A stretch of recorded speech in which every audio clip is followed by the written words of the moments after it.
probinsya mo, Koy? Sindangan Zamboanga del Norte po. Mga taga Zamboanga del Norte. Opo. Bumati ka sa mga taga Zamboanga. Hello! Maayong hapon ninyo, tanan diha! Okay. Bakit mo naisipan sa Maynila mag-aral? Para po magkaroon po ng maraming opportunity. Kasi po sa probinsya po namin, mahirap po yung mga opportunity na ganito. Ngayon po, nandito po ako nag-aaral. Eto po, naging scholar po ako ng bayan.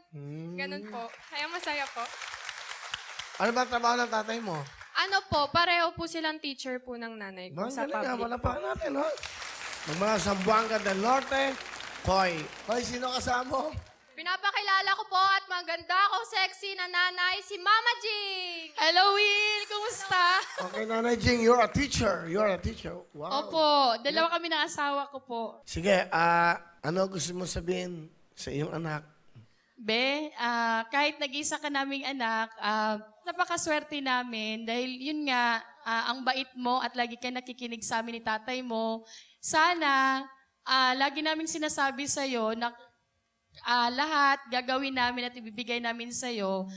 Basta tulungan mo lang din yung sarili mo, makamit mo yung mga pangarap sa buhay.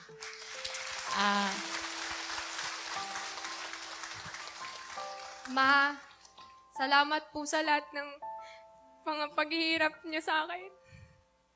Alam ko po yung hirap ng buhay. And sobrang thankful po ako sa inyo. Alam niyo po yan. Mahal na mahal ko po kayo ni tatay. Yun lang po. Salamat. Okay.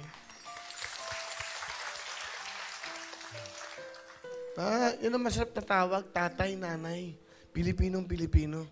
Nanay ko at tatay ko. Ang sarap kasi bigkasin ng Tagalog eh, nay. Di ba, tay? Parang napakalambing. Hello mga kapuso! Sugar Mercado po to.